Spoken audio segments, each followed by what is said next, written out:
नमस्कार दोस्तों, मेरा नाम है अर्पित। एक बार फिर से मैं आपको स्वागत करता हूं हमारे YouTube channel study with triple A में। दोस्तों आज मैं आपको बताना चाहता हूं कि आज से मैं स्टार्ट करने वाला हूं एफएसएसएआई का लेक्चर सीरीज़। तो लेक्चर सीरीज़ में जो हमारा पहला टॉपिक है वो रहेगा food safety and standard act 2006। उसमें भी जो आज का जो वीडियो है वो इंट्रोडक्शन लेक्चर है, क्योंकि food safety and standard act जो है वो अपने आप में बहुत बड़ा एक्ट है। उसमें टोटल 12 चैप्टर हैं, तो 12 चैप्टर को एक वीडियो में कवर करना आसान नहीं है। और उससे पहले मैंने सोचा कि आपको वीडियो लेक्चर स्टार्ट करने से पहले एक बेसिक इन्फॉर्मेशन होना बहुत ज़रूरी है कि ये एक्ट्स आया कहाँ से और इसके अंदर क्या क्या है। तो बेसिकली इसी के बारे में आज हम बात करेंगे। उससे पहले मैं आपको बताना चाहूँगा, अगर अभी तक आपने हमारे YouTube channel study with triple A को सब्सक्राइब नहीं किया है तो आप सब्सक्राइब कर दीजिए। उसके साथ ही साथ आप बेल आइकन को भी दबा दीजिएगा।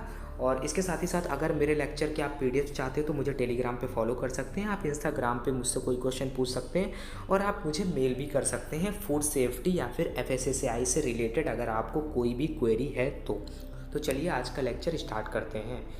तो जैसा कि आप देख पा रहे हैं, मैंने यहाँ पे आपके लिए स्लाइड्स अच्छे से प्रिपेयर किया है। तो यहाँ पे आप देख पा रहे हैं ministry of law and justice. जो हमारा ministry of law and justice है उसका जो लेजिस्लेटिव डिपार्टमेंट है वो कोई भी एक्ट वगैरह या फिर कानून वगैरह होते हैं उससे रिलेटेड जो भी अथॉरिटी होती है वो उसी के पास होती है। इसके बाद अगर हमारे इंडिया में कोई भी लॉ, कानून, एक्ट अगर बनता है तो वो कौन बनाता है? वो बनाता है पार्लियामेंट। ये है हमारा पार्लियामेंट और ये न्यू दिल्ली में है। तो बेसिकली अगर पार्लियामेंट के बारे में बात करें तो पार्लियामेंट के 3 पार्ट होते हैं। तो पहला जो पार्ट होता है वो होता है लोकसभा, सेकंड जो पार्ट होता है वो होता है राज्यसभा, तीसरा जो प्रेसिडेंट होता है यानी कि हमारे राष्ट्रपति, वो भी पार्लियामेंट का पार्ट होते हैं। तो ये तीनों ही लोग एक बहुत बेसिक रोल प्ले करते हैं किसी भी एक्ट को बनाने में।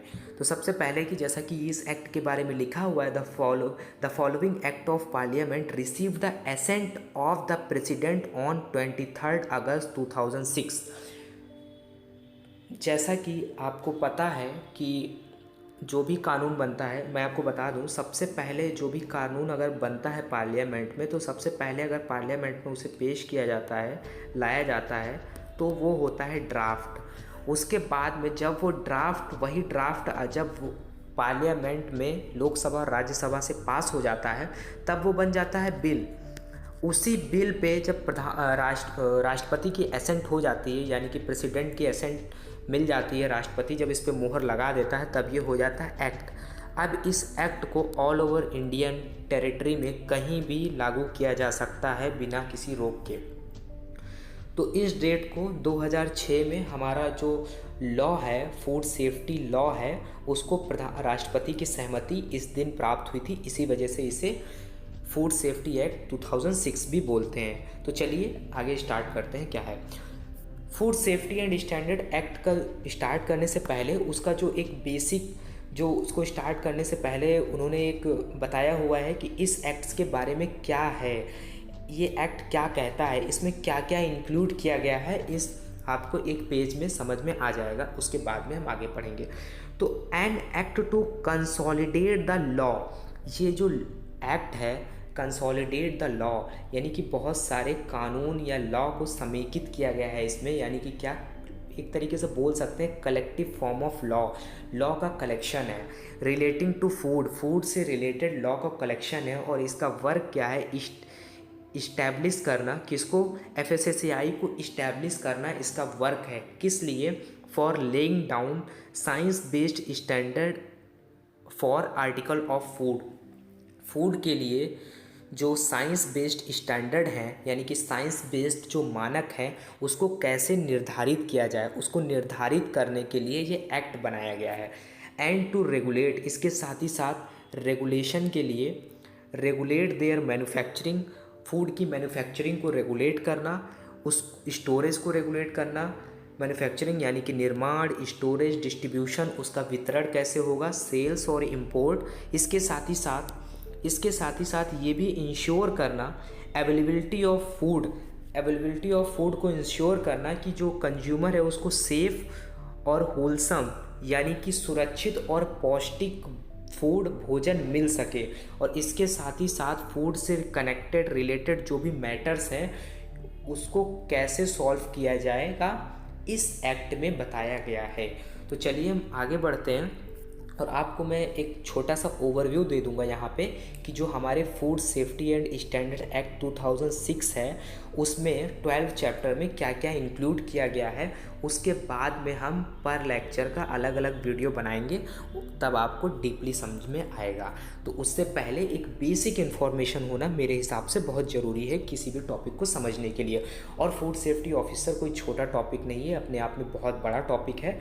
और जैसा कि आपको पता है सितंबर में FSSAI का एग्ज़ाम लगा हुआ है, जिसकी डेट भी अनाउंस हो चुकी है, यानी कि 6, 7 और 8 और 9 डेट को ऐसे ही एग्ज़ाम लगे हुए हैं जो डिफरेंट पोस्ट के लिए।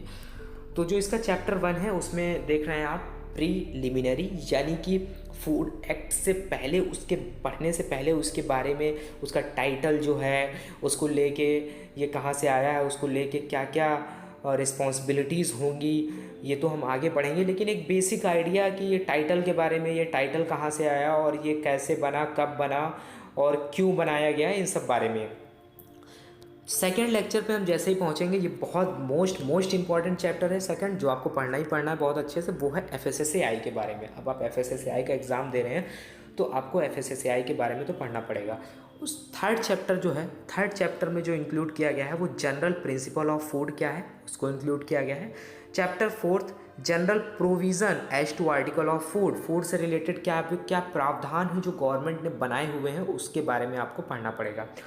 इसके साथ ही साथ चैप्टर 5 की अगर बात करें तो प्रोविज़न रिलेटिंग टू इंपोर्ट से रिलेटेड, फूड को इंपोर्टिंग से रिलेटेड क्या क्या प्रोविज़न है वो इसके बारे में आप पढ़ेंगे। Chapter 6 special responsibilities as to food safety, यानी कि जो बिजनेस अथॉरिटी हैं, यानी कि जो मैन्युफैक्चरिंग कंपनियां हैं जो फूड को मैन्युफैक्चर कर रही हैं, वो बेसिक रिस्पॉन्सिबिलिटीज़ को फॉलो कर रही हैं या नहीं कर रही हैं, उनकी क्या क्या रिस्पॉन्सिबिलिटीज़ हैं, इस सब बारे में आपको पढ़ने को मिलेगा। उसके बाद में चैप्टर 7 कंटेन करता है इन्फोर्समेंट ऑफ लॉ का कैसा इन्फोर्समेंट होगा डिस्ट्रिक्ट लेवल पे और स्टेट लेवल पे। उसके साथ में एनालिसिस ऑफ फूड, अगर किसी फूड में एडल्ट्रेशन है, उसमें मिलावट है, तो आप उस फूड को कैसे एनालाइज करेंगे, उसकी एनालिसिस कैसे होगी, सैंपल कलेक्शन कैसे करेंगे आप। उसके बाद में आता है ऑफेंस एंड पेनल्टीज़, फूड से रिलेटेड कोई रेस्टोरेंट है या फिर कोई शॉप है, अगर वो किसी भी कोई अपराध करते हैं फूड से रिलेटेड, तो उसको लेकर के क्या क्या पेनल्टीज़ हैं, वो उन सब बारे में आपको इसमें पढ़ने को मिलेगा। उसके बाद में ये ट्रिब्यूनल का मतलब होता है, यानी कि adjudication and food safety appellate tribunal का मतलब यहाँ पे ये है कि जैसे ट्रिब्यूनल का मतलब होता है कोर्ट ऑफ जस्टिस, जहाँ पे आपको इससे रिलेटेड आप अपील कहाँ पे करेंगे, फूड से रिलेटेड अगर कोई मैटर है और उसका सॉल्यूशन कैसे निकलेगा, यानी कि न्याय व्यवस्था क्या है इससे रिलेटेड, ये इस बारे में है। उसके बाद जो चैप्टर 11 है वो फाइनेंस, अकाउंट और ऑडिट और रिपोर्ट से रिलेटेड है। उसके बाद चैप्टर नंबर 12 मिसलेनियस है। तो मैं उम्मीद करता हूँ आपको एक मोटा आइडिया मिल गया होगा कि हमको इसको पढ़ना कैसे है, और उसके बाद हम चैप्टर बाय चैप्टर कवर करेंगे। थोड़ा मुझे टाइम लगेगा लेकिन मैं आपको अच्छे से समझाने की कोशिश करूँगा। तो मैं उम्मीद करता हूँ आपको ये वीडियो अच्छा लगा होगा। अगर अच्छा लगा होगा तो इसे ज़्यादा से ज़्यादा शेयर करिए और अपने फ्रेंड्स वगैरह में शेयर करिए जो FSSAI या FSO से रिलेटेड तैयारी कर रहे हैं, FSO के एग्ज़ाम के लिए तैयारी करते हैं। तो प्लीज़ इस चैनल को आप सब्सक्राइब कर लीजिएगा और बेल आइकन को भी दबा दीजिएगा। तब तक के लिए thank you, have a nice day.